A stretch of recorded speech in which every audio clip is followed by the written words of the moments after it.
మైతక్క మైతక్క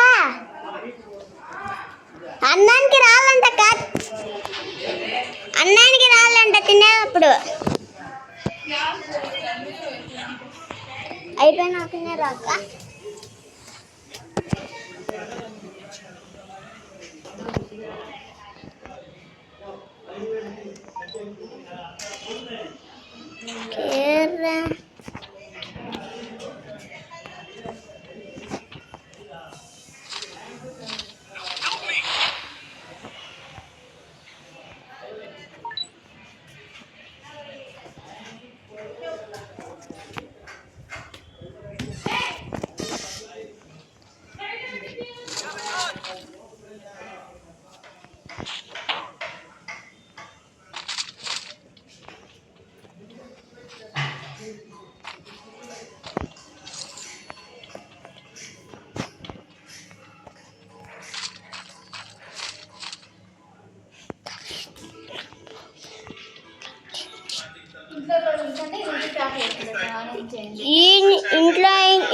ఇంటి దగ్గరికి పోయే పిలిచాను.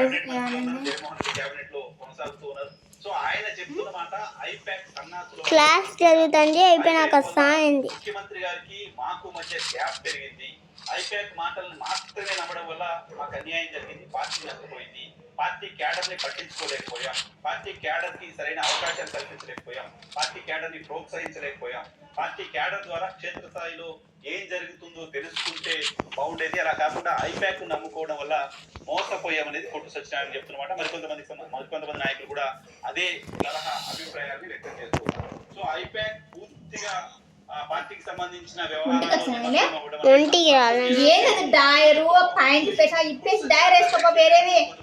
నిన్న మన వైఎస్ఆర్ కాంగ్రెస్ పార్టీకి సంబంధించిన కొంతమంది నాయకులు నాతో కూడా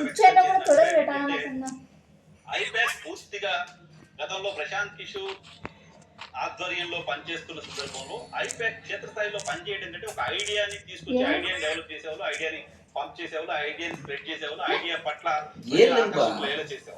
సో అలా కాకుండా క్షేత్రస్థాయిలో ఏదో ఒక పని ప్రభుత్వానికి సంబంధించిన ఒక పాజిటివ్ క్యాంపెయిన్ చేసే ప్రయత్నం మాత్రమే ఐపాక్ చేసినట్టుగా కనపడింది. దానివల్ల మాకు పెద్దగా ఉపయోగం జరగలేదని చాలా మంది నాయకులు మాట్లాడుతున్నారు. ఒక నాయకుడు చెప్పారు, చాలా ఇంట్రెస్టింగ్ అనిపించింది. ఓ మంత్రి, గోదావరి జిల్లాకు సంబంధించిన ఒక మంత్రి, కొట్టు సత్యనారాయణ గారు కాదు, సో మంత్రి తన నియోజకవర్గంలో తనకు తెలియకుండా ఐపాక్ వాళ్ళు సూచించారని నా డిపార్ట్మెంట్ కి సంబంధించిన అధికారులు ఓ గ్రామంలో రోడ్డు మంజూరు చేసి రోడ్డు వేసేసారు వారు. సో ఆ నియోజకవర్గంలో ఆ గ్రామంలో ఆ రోడ్డు సరిగా లేకపోవడం వల్ల వచ్చే ఎన్నికల్లో వైఎస్ఆర్ కాంగ్రెస్ పార్టీకి ఓట్లు పడే పరిస్థితి లేదు. కాబట్టి అక్కడ ఇమీడియట్ గా రోడ్లు వేయండి అంటూ ఐపాక్ టీము ముఖ్యమంత్రి గారికి సమాచారం ఇస్తే ముఖ్యమంత్రి గారి ఆదేశాల మేరకు ఆ గ్రామంలో ఆ నియోజకవర్గానికి మంత్రిగా ప్రాతినిధ్యం వహిస్తున్న వ్యక్తికి తెలియకుండా ఆ గ్రామంలో రోడ్లు వేసేసారు అధికారులు పర్టికులర్ గ్రామంలో. సో అక్కడ డ్యామేజ్ ఎక్కువగా ఉంది అని. సో అంటే మంత్రులకు తెలియకుండా, స్థానిక ఎమ్మెల్యేలకు తెలియకుండా, స్థానిక ప్రజాప్రతినిధులకు తెలియకుండా నేరుగా ఐపాక్ సిఫారసుల మేరకు ప్రభుత్వానికి సంబంధించిన పనులు కూడా జరిగాయి. ఇది కొన్ని చోట్ల తప్పుదారి పట్టాయి. ఇది జరిగింది, బహుశా వైఎస్ఆర్ కాంగ్రెస్ పార్టీ మంచి చేసింది కావచ్చు, అక్కడ ప్రజలకు సంబంధించిన ఇష్యూలో లెటర్ చేశారు కావచ్చు, ఆ సమస్య పరిష్కారం కోసం పనిచేశారు ఐపాక్ అని చెప్పి అక్కడ అభినందించారు. మరో నాయకులు చెప్పారు, కోస్తా జిల్లాకు సంబంధించిన ఒక పార్లమెంట్ స్థానానికి మీ పేరుని నేను మా ఐపాక్ టీమ్ కి సిఫారసు చేస్తాను, నాకు ఒక 15 లక్షల రూపాయల డబ్బులు ఇవ్వండి అంటూ ఓ ఐపాక్ జిల్లా కన్వీనర్ ఒక బిజినెస్ మెన్ ని కలిసి అడిగారు.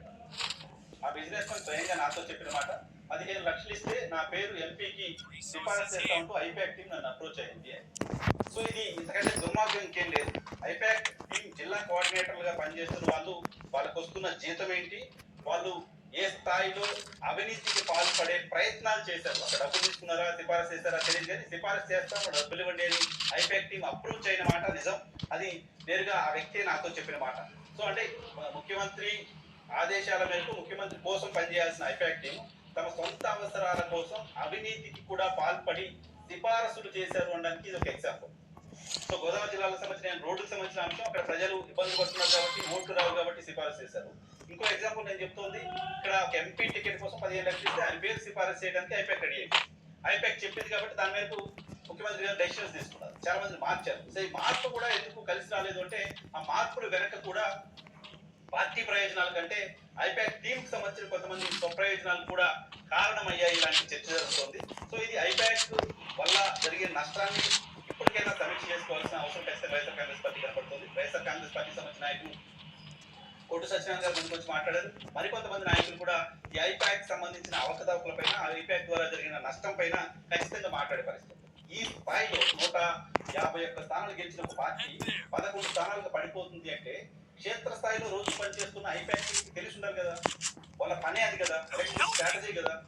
సో ఏం జరుగుతుంది క్షేత్ర స్థాయిలో, ఈ స్థాయిలో ఘోర పరాజయం జరుగుతుందనే విషయాన్ని కనీసం కనిపెట్టలేకపోయింది ఐపాక్ అంటే 100% వాళ్ళ ఫెయిల్యూర్ గానే చూడాల్సిన అవసరం ఉంది. ఎందుకంటే వాళ్ళని మాత్రమే నమ్మి వాళ్ళే కళ్ళు చెవులుగా ముఖ్యమంత్రి భావించి పనిచేశారు కాబట్టి ఖచ్చితంగా వాళ్ళకి సంబంధించిన ఫెయిల్యూర్ గా కూడా చూడాల్సిన అవసరం ఉంది అనేది మెజారిటీ వైఎస్ఆర్ కాంగ్రెస్ నాయకులు.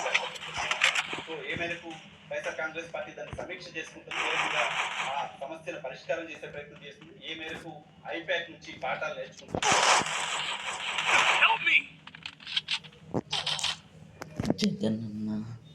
జగనన్న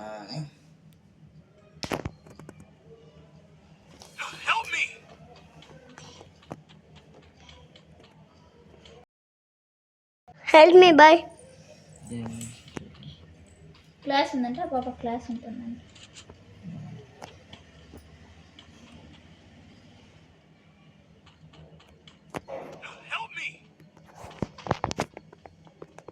ఇప్పుడు కొత్త రకం మోడల్లో అద్దాలు ఇవి కూడా మామూలువే. చూడు కింది కొంగ ఇవి 3 అంటే 3.5. అవి ఇవి రబ్బర్వే.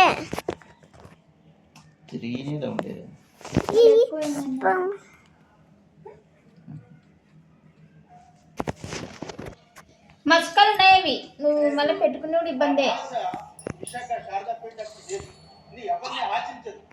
చెల్లిన దుమ్ము ఎప్పుడు ఎలా ఉందో పీఠము భక్తులతోటే పెరిగింది తప్ప రాజకీయ నాయకులతో పెరిగిన పీఠం కాదు. ధర్మం కోసం నిలబడాలి కానీ నువ్వు చెల్లి సాగర చూడబట్టి ఏంది నేది అవి వింటాయి తెల్ల సాగిందో తీసుకొని డైర్ వేసుకోమనైనా చెల్లుదా ఫోన్ చేసుకోవాలా. ఈ ఫోన్ నా మ్యాచ్ అయిపోయినాక వేసుకో. నీ మ్యాచ్ ఎప్పుడు అయిపోతుందని అప్పుడు ఏముండి తయారైనా నువ్వు వీడియో ఎంత మస్తులు ఉన్నాయో.